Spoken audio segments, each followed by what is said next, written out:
The captain of a sinking boat would not ask for the crew members to vote on who would get the lifeboat. They will command. The same captain, when the voyage is calm, would become a liability if the crew members show him a better route for their journey and he refuses. This is the principle of adaptive leadership. And what I'm going to be talking about today is the chameleon leader, where you master the 3 styles of impact. My name is Diola Badmus. I'm a facilitator, a life coach, and a trainer with Piston and Fusion Business Academy. Today, we're delving into business leadership and business leadership styles. The leadership style mistake most leaders make. Great leaders don't use one style. Now, that's the reality. What they do is that they adapt. You switch your styles based on the situation that you find yourself. Now, you must understand this. If you use the wrong style at the wrong time, that can greatly impact performance and even the team morale. So, the key essence here is that great leaders are adaptable. Please be aware that your leadership style determines the business success. A particular style might be used based on the outcome you're seeking. One of the first considerations you should consider is decision speed. Some styles help you to achieve quick decisions. Then team motivation. A particular leadership style can foster collaboration and improve the team morale. Innovation as well. Some leadership style will bring out the best creative minds within your team. Then we have accountability, whereby the leadership style that you have proposed requires the team members to be more accountable. And lastly, business performance, which is talking about the risk in the style that you have chosen or the level of work that should be done at that point in time. So let's look at the first leadership style, the autocratic leadership. You know, the funny thing is that there is a huge misconception around autocratic leadership. Most times when people say autocratic, what comes to mind is dominance and dictatorship. But then there are situations where autocratic style is imperative. Remember the story I told you at the beginning? The captain. Would it make sense for the captain at the point in time when the boat was sinking for him to call for a vote? No. He has to take decisions, and he has to take decisions unilaterally at that point in time. So the autocratic style has several key traits. The first one is that the leader makes the decisions on behalf of the entire group. One other trait is that it leads to fast execution, and then it shows clear authority of the leader. Obviously, we'll talk about what? Control here. Please, I plead with you. The autocratic style is not dictatorship. And there are situations when we should use the autocratic style. The most important thing to note is that when you are in a crisis situation, then you must use the what? Autocratic style. An organization that is riddled with poor performance, no regard for rule of law, and then what happens is that you need somebody to come and say, this is the direction that we're facing. Autocratic style can also be used when you have tight deadlines. You want to quickly achieve a result. There is no time for deliberation. When you have an inexperienced team, you can't be asking them to vote on what they don't know much about. So you make the decision on behalf of the team. And then in high-risk decisions, that's the one I like. You stand up, you put your head forward, and you say, this is how we're going to do it. And that's the key part of autocratic style. Now, there is a danger to autocratic style. And the danger is that you must recognize the situation, that the situation has changed. When the chaos has subsided and when the team is in a calm situation, you must learn that you cannot continue to use autocratic style. And that's where most of us have gotten it wrong. And that's why this particular discussion is talking about adaptive leadership. So you must recognize that, oh, we are out of the troubled waters.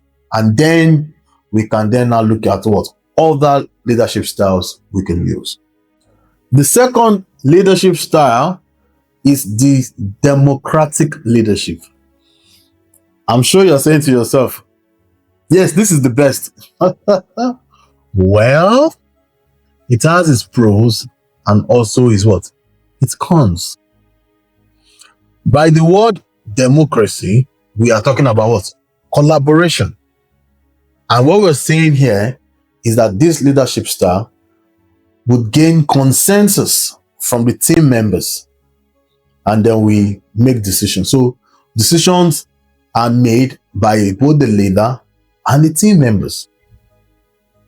Now, what are the traits? Team participation, shared responsibility, collaborative decisions, strong engagement. These are key tenets of the democratic leadership style. Now, you must also understand this, that when most people favor democratic style, there are also downsides to it. So let's look at when do we use the democratic leadership. The first one is when innovation is needed. If you are in a team that you need creative ideas, then it's best to use what? The democratic style.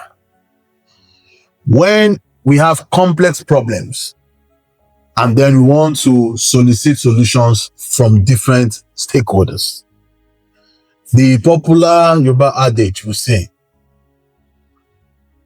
Agbagbon, Omogo, na fi da ile Ife, which means that we use the wisdom of the old and the foolishness of the young to establish the city of Ife.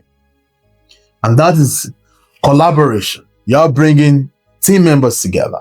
When the team also have some level of experience, then you can use the democratic style.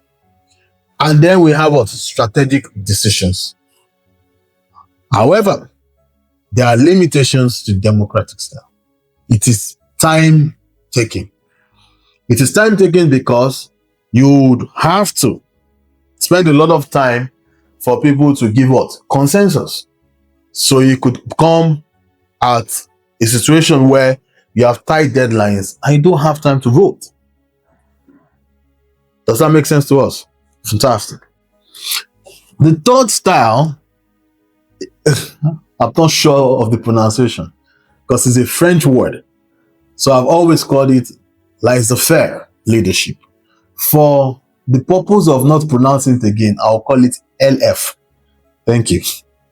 So the LF leadership, this leadership style will sound weird to some of us. Why? Because what it does is it gives autonomy to the team members in this leadership style.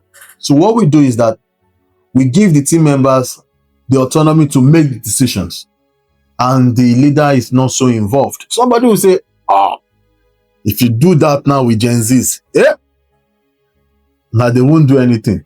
Well, there are reasons and there are pros and benefits for this. Now let's look at the traits of the LF leadership style. I thought I was going to call that word again. Hell no.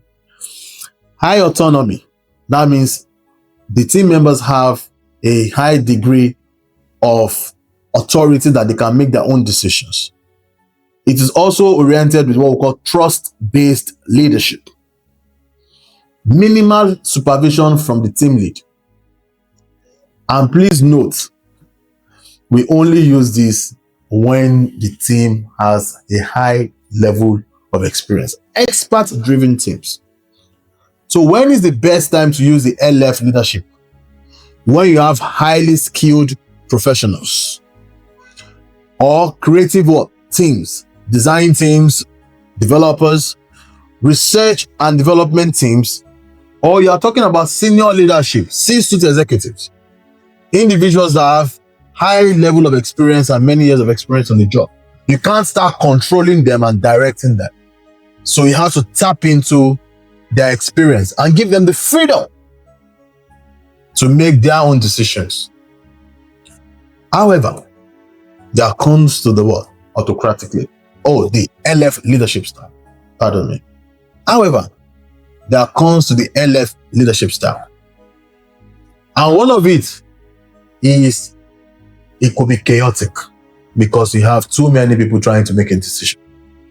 And the adage will say, too many cook spoils the broth. And then people might not be accountable. They make a decision, it doesn't go well, and then they share responsibility and accountability. Now, let's come and wrap this up. If you go back to the beginning of the slide, we titled this a podcast episode on adaptive leadership. There are times when you are going to wear the hat of an autocratic leader, where you have to take decisions on behalf of the team members. There are times when you are going to wear the hat of a democratic leader, where you are going to call for collaboration and consensus with your team members. And there are times when you are going to wear the hat of the laissez-faire LF leadership style, where you give autonomy to the team members. But what you should know is, how do you transition from one leadership style to the other? This is where I need to explain this carefully. I'm a business coach and I'm a trainer. My company, Piston and Fusion, can help train your team on how to become an adaptive leader. If you're going to go through that route, then you could check within the link of this particular podcast for my business leadership course. If you're not going through that route, I would provide a link to a toolkit on how you can transit from one leadership style to the other. It's been an amazing discussion. I've learned a lot about myself through this discussion as well. And until we meet next time, I remain your host and your trainer, Diola Badmus. Stay blessed.